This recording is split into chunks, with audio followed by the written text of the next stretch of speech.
Well, it's the one you've been waiting for. Series 3.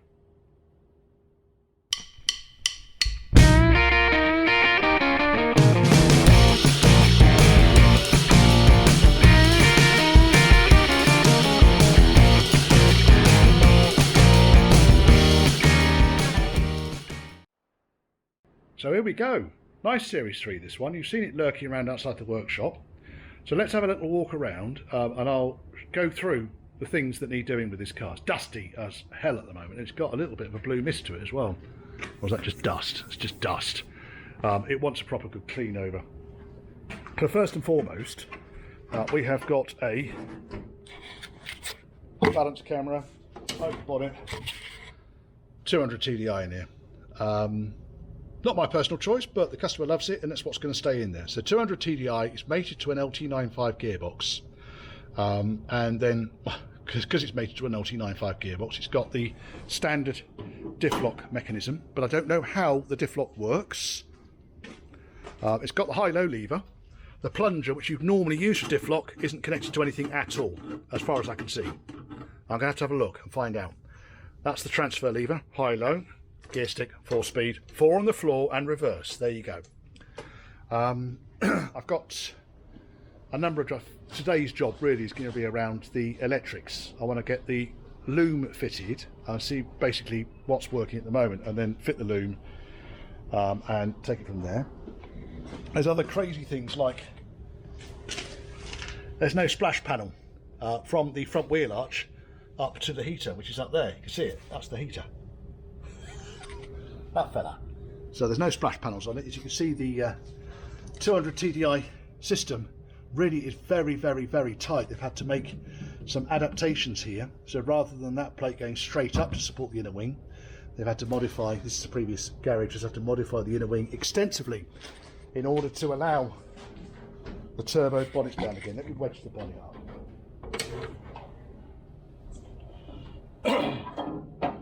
Bonnet is now up to allow the turbo to fit in down the side of the engine. Bags of room on this side, less of an issue. Steering box standard, brakes standard, clutch standard, radiator standard. There's an intercooler somewhere. Is there an intercooler? Yeah, yes, in front of the radiator. Other things. Back off, great big intercooler here. That was unnecessary swearing. Was it unnecessary swearing? Ben's here today. Say hello, Ben. It might have been unnecessary swearing. I don't know. Lots of blue pipe work, as you can see. Yes. Not planning on doing anything with the engine other than getting the clutch hydraulics working. Brakes are also not working. I'm reluctant to kind of do anything other than standard. We're still on leaf springs, as you can see. And the reason I'm not that much in favour of a 200 TDI, as much as I love a 200 TDI engine, it was the pinnacle of TDI design, really. 200, 300 just was lardier and more complicated. 200, beautiful little engine. What you've basically done is you've turned a car which is kind of balls out at 55 miles an hour into a car that do 100 miles an hour on leaf springs with a lift and drum brakes. And that's the only reason you guys just need to think seriously before you put these bigger engines in there. If you're going to drive it at 55 miles an hour, fantastic. If you plan on, you know, hauling ours down through France at 100 miles an hour, yeah, you're going to be a liability. But yes, this one, it is a nice car, just needs finishing off. So I think really my first, I'll pop that back in there, otherwise when I close the door what will happen is I'll catch it. That's not an exhaust, that's a fucking drain pipe. Mr. FedEx turned up with all the engine parts for Diana. Yeah, so the car kind of started to go together and then it's turned up at me. So I've kind of got a half-finished project here, which normally I wouldn't entertain, but this one I think will be okay. And the other things I need to sort out are none of the doors actually close properly. Doesn't matter how hard you slam it, so there's no point in you trying, there's no way is that going to catch. And the problem, I believe, is going to be down the seals here, or the seals are too tight down the leading edge of the door. So I'll go into that in another episode. Nice, beautiful hood on it, full canvas tilt, Really, really nice. You can see I've mounted the interior light up here so I can see what on earth is going on. I did consider rolling the roof back, but it's just too much aggravation. I can't be asked, so I'll just put a light inside.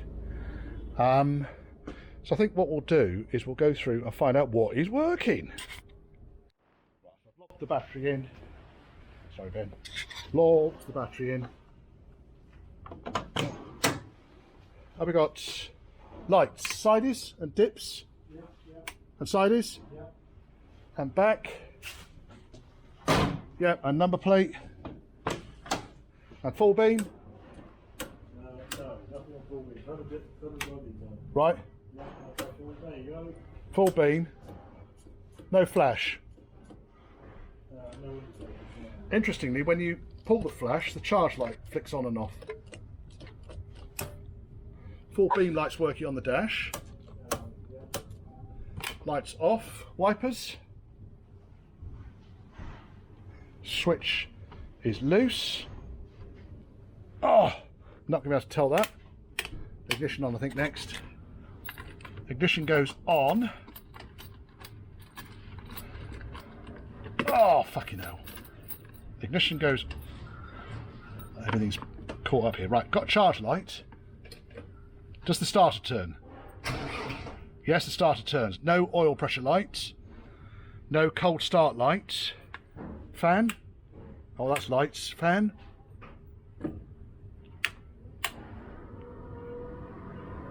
Fan's working on speed 2. Speed 1. Indicators. Yeah. Telltale's working. Indicators. Yeah. Telltale's working. That's all good. There's not actually a huge amount here to do. The only thing I haven't... Right, the washer's working. I can't turn it quickly enough around in order to get the wiper to work because the switch is loose. Fog light. Is that fog light? Yeah, that works. Is there a fog light? Yeah. Right, okay, so that's good. And I think that's pretty much about it, really. I don't know if the fuel gauges are working or the temperature gauge is working. We'll go through to those, but the main functions now we've tested. So I wanted to do that because you need to know your baseline. You need to know where you're starting from, don't you, Ben? Yes, you do. Because otherwise, if you find that when you put the new loom in, the engine doesn't crank, you don't know whether it cranked before. Right, having done that, let's disconnect the battery. Now, amusingly, both these batteries are red. This one's got a bit of tape wrapped around it, just in a rudimentary fashion. It has got negative written on the terminal. We might have to change that though. Not convinced that the battery, 650 amp battery, 60 amp hours, whether that's beefy enough for 200 TDI or not.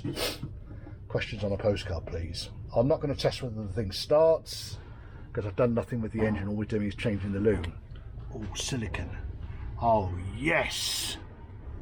Yesy Mac, yes face. Holes open to the engine bay, silicon. Love it. Not been able to test the wiper motor, but I think that'll be one of the first things we test when we pull the dash apart. So I think first, dash top needs to come off, I think. We'll try and leave the dash bottom in place if we can. So undone the vent, screen demist vents off the top. There was nothing connected underneath. So basically just taking the vent panels off. Undone the line of screws that goes along the bottom edge of the top half of the dash, and the whole flipping thing is now loose. So none of this has been fixed to the lower dash, which I believe it really should have been. What I'm going to have to do next, I think, is to take the dash pod out, but we might need to get the steering wheel off first of all. I think that's going to be fun. There's another observation. I know it's a Land Rover, but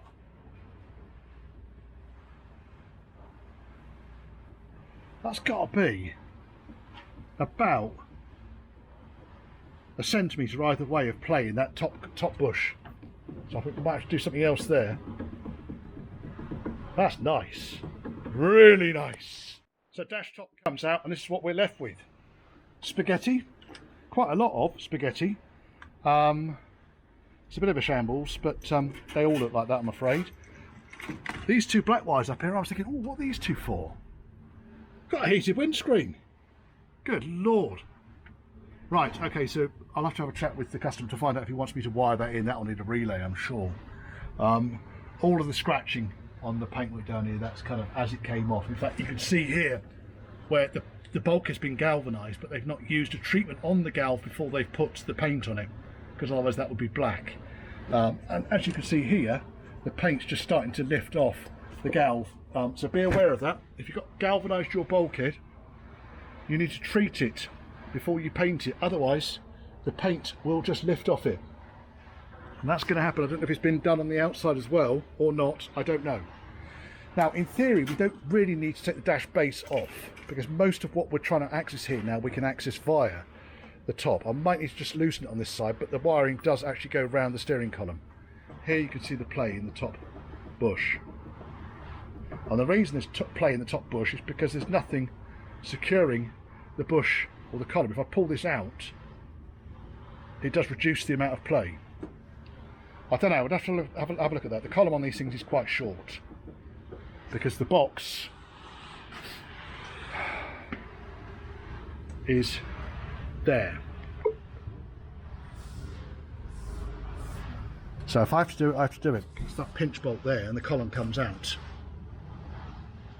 So the next step really is to kind of identify what wires are coming through the bulkhead and down to the front end, which basically the bulkhead down the driver's side comes to a junction of wires, which just was all wrapped up in a massive amount of insulation tape, which I've just cut through. And then we find joy.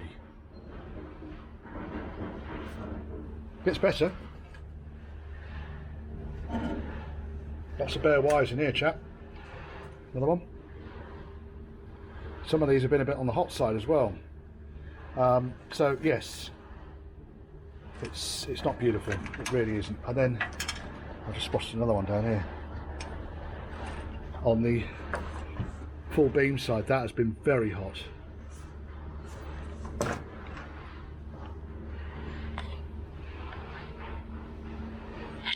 Yeah, something's gone wrong here.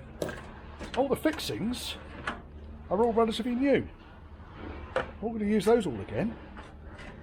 But as far as the rest of it is concerned, what a shambles. I don't know what the brown and yellow wire is doing, but again, it's been very hot. I think brown and yellow is that washer pump.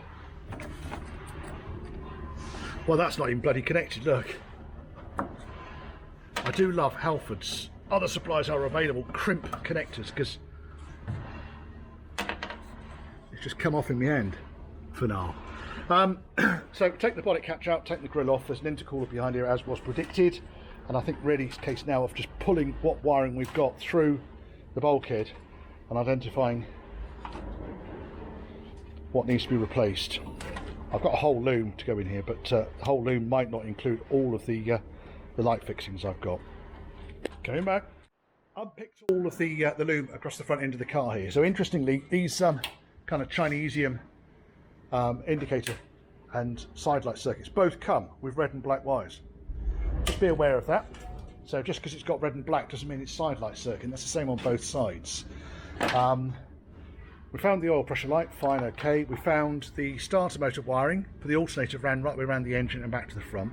And I've just figured it's actually because the exhaust runs down this side, but there's no real reason why you couldn't put some heat protection and run the wire, shorter wire, direct from the back of the starter motor to the alternator. And then I'm not convinced that the wire, or certainly the terminal, was that great. Speedometer wasn't connected. What else did we find? Found all sorts of funny fucking things. That's the loom for the back end of the car. There's a couple of attachments onto that. We'll have a look at that in a minute. And then Ben started pulling all this lot through the dash. Spaghetti Central. You've got the wires off there. That connector can come off there. You grab on one end of that. There we are, that's off. And the only other thing we've got then is the fuse box, which is that one there. So we should be able to lift this whole thing out now.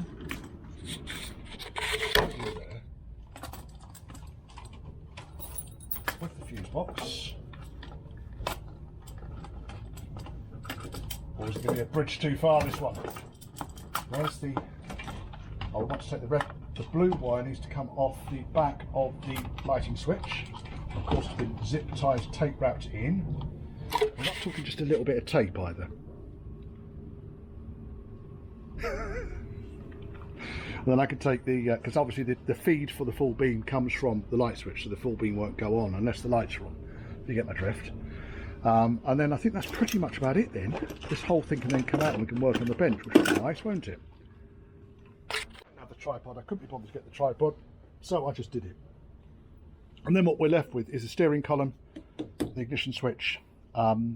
Interestingly, no choke at all. So this thing must have been diesel before, and someone converted it to 200 TDI, because it's a diesel ignition switch. The petrol version has a little module on the top here that the choke attaches to. The choke goes like it does on Sandy the Landy. So this must have always been diesel, this car. Right, that's that all out now. That wire there is for the heater controls over here. But I don't know if it actually does anything or not. Yes, it does. The footwell flaps are working. So we probably could get those wired up again. I'm going to move that wire though down there so it doesn't poke me in the face. Yeah, and then what we've basically got here, this is all the wiring for the heater screen. So got one red over there and two blacks. So I don't know, I really don't. Star glass, Euro glass, star glass. There you go. Right, let's get this fucking lot on the bench and see what we've got. Right, so we've got the loom roughly into place now. We're having a bit of a struggle because I'm not entirely sure whether the loom has been bought for a 200 TDI or not. So I figured the best way to get started with this thing is to wire up the back of the dash. Justin has very, very kindly provided a new fuse box. So I thought, well, okay, I'll take the wires off the fuse box. So I turned it over and thought, fucking hell, that's a big bastard, isn't it? Well, that's one way to stop the fuses blowing, isn't it? I think it's actually getting towards a competition of, thank God I disconnected the battery on this thing, but it's actually getting towards a competition of how long exactly did you want the car to last before it caught fire? Whoever put that in there. Jesus. Good Lord. You can't compete with it, guys. You can't compete. Right, next thing I need to do really is to connect up the starter switch. Then we can work from there. That's obviously going towards the column controls, all sorts of bits and bobs going on here. I'll work it out as I go through, and then I think it's just a case of being methodical as you go throughout the installation, being methodical and just connecting things up as and when you find out, oh, that should be connected up, and that should be connected up, and that should be connected up. That is all of the earth that goes to the back of the instrument pods, for instance. That will be probably to the pole, which would normally go through there, but isn't actually existing on this car. So we'll probably get rid of that one, insulate it or isolate it somehow, because I haven't actually got the two things that go through there, the accessory sockets. That's the one I'm looking for, and that's what these two are for, accessory sockets. And then you've got the two earths for the backs of the instrument pods. So it's just a case really with this lot of going through and starting to kind of connect wires and understanding what needs to go where and how and who, etc, etc, etc, before you go fucking insane. Because you will go insane. Plumbed in the engine loom, which connects the alternator, starter motor, sensors over here into the main part of the loom. Now interestingly, the way this thing routes on the 200 TDI, it goes from the alternator, wraps around the engine, goes to the three sensors. So you've got the fuel pump solenoid stop, oil pressure, water temperature, goes around the back of the engine to the starter motor, starter solenoid, and then goes up the bulkhead, through there, along the inside of the bulkhead, back out and to here, where it joins onto the 4-pin connector. Now, I then started looking, because we've basically got the front end of the car largely understood. There's a few wires that I don't fully understand yet, and I'm getting down to each of those. Then we started looking at the main connector for the rear part of the loom, which is these 5 wires here. Now, one of the positions that's completely blanked off on the loom, on the body loom, the one that goes down to the chassis, is this white green, which is the low fuel warning So I thought, right, okay, then we got down, pulled the loom down here now, so this is the main chassis loom. For some reason this wasn't connected at all, that's the rear fog light, but there was a red wire that was running along the chassis to connect to the rear fog light, which was all melted. And then we've got this wire here, which I have cut, but that's the green and black wire that goes to the fuel tank sender. Great, I'm thinking. Let's go and have a look at the top of the fuel tank, because that wire was compromised. And then we get to the top of the fuel tank. We took the plate out. Got two sensors, one for low fuel, one for fuel level. Earth is not connected, and the low fuel sensor, it looks like it's connected up to an earth. Any ideas? Nope, nor have I. Oh, fuck's sake. Despair, absolutely despair. I'm just chucking all the rubbish down here now. This is the old loom. So I'm going to have to replace that section, it looks like. Yeah. I don't think... What can you do? That's clearly an earth. It's got a bullet in there and it's trapped down. It's on a... sorry, it's not a bullet, it's just a ring terminal. Goes onto there. Remake an earth, that's not really a problem. Now, the other thing about this is... Fucking stinks of diesel down here. And these tanks do have a nasty habit of leaking too. Oh look, I found some other bits and bobs. It's leaking up here, I think. Yeah, it's wet. I don't want to piss around with the fuel feed. State of this hose as well.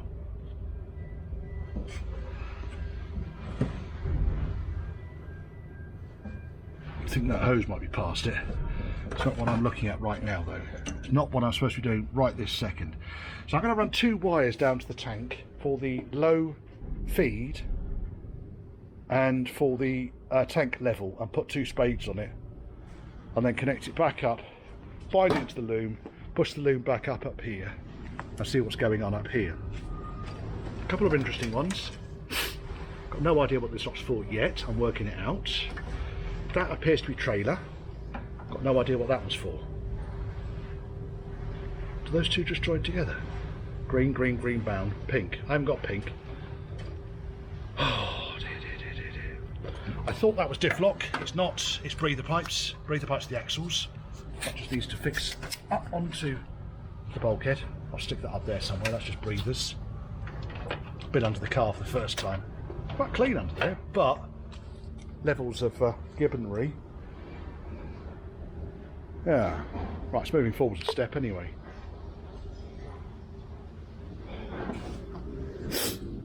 God's teeth. I can go over there. Right, let's sort this tank out. Sorting out these H4 connectors for the headlights. I'm doing away with the angel lights until we know the customer definitely wants to keep those. So it's fairly standard to get the red, the yellow, the blue. Blue's earth, yellow's dip, I think red is high beam.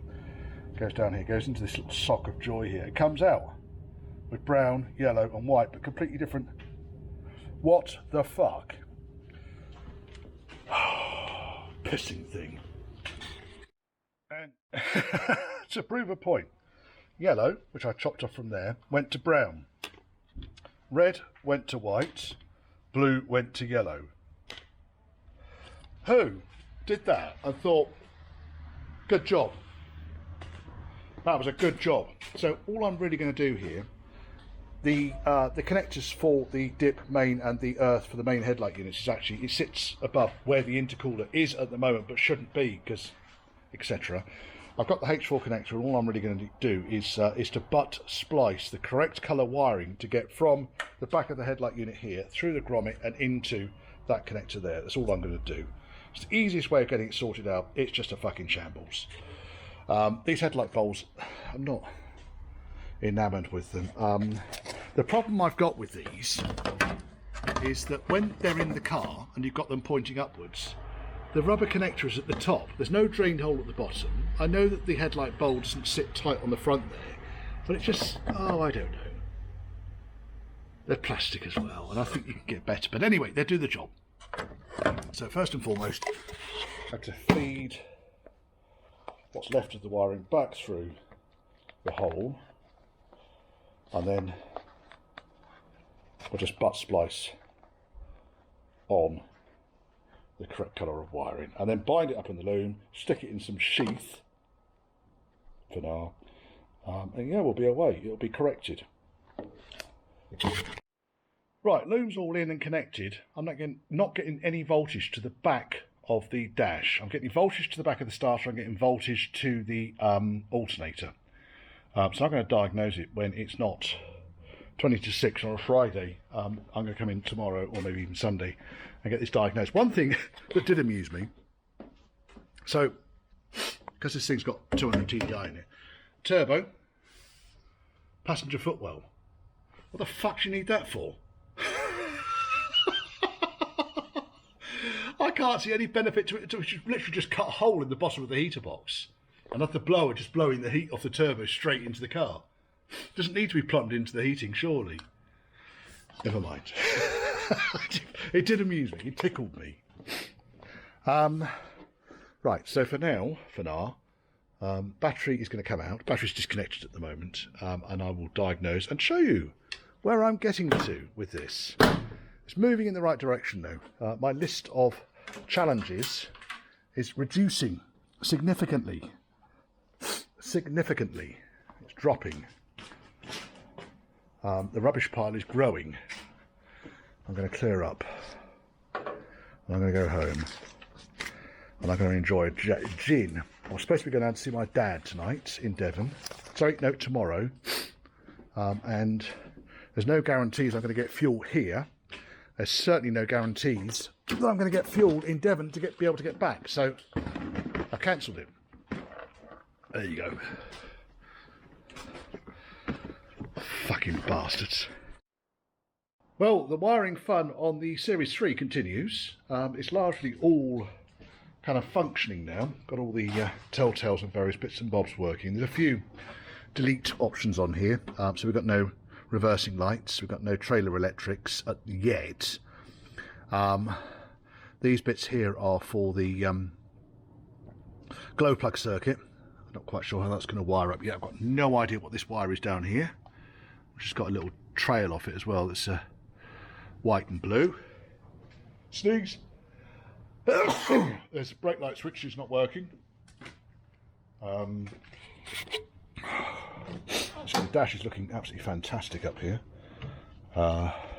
Getting things slowly but surely sorted out. The hazard warning is over there, ready to get sorted out. Fuel tank wiring is all in place.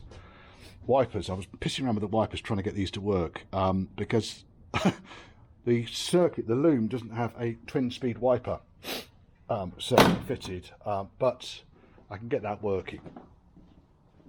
We pulled the wiper motor apart, trying to work out how the park works. Now the park does work on the motor, but it doesn't work when it's connected up to the switch. And also it's a twin speed motor, which is good. And then the other thing, which I got fed up with this afternoon, look, the door shuts. Stay shut. I'll go through that, what I did with that one on the other side. But yes, it is starting to come together. All sorts of gibbonry going on here. It's like a 2-core domestic 240 volt cable there, shrink wrapped onto 2 wires that come off the back of the 2-speed heater, which then goes into the loom, which connects to the back of the fuse board but is fused independently. I don't know, tell me. It's a weird one, eh? Sniffy sniff McSniff bloody sniff face. But yes, it's all moving in the right direction. I had Ben over this afternoon, so Ben wanted to learn about Lucas, Prince of Darkness, so we went over Lucas, Prince of Darkness.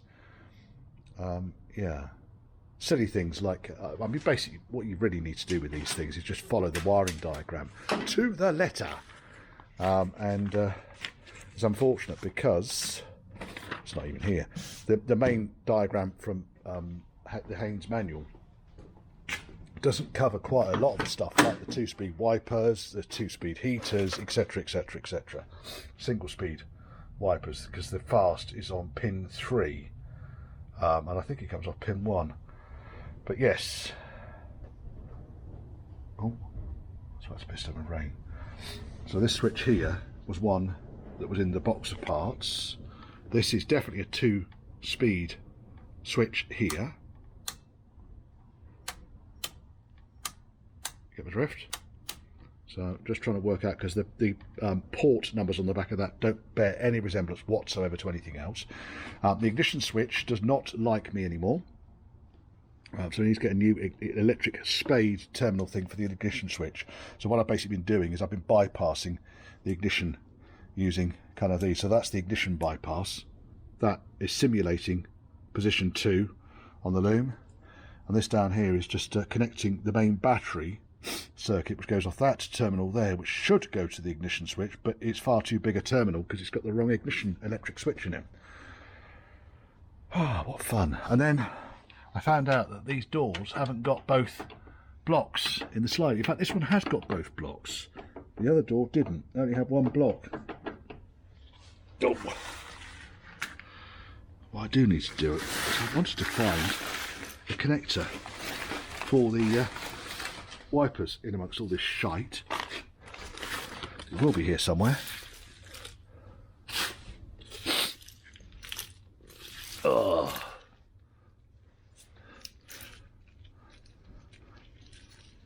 Nope. That's the one in the engine bay. That's the one for the lights.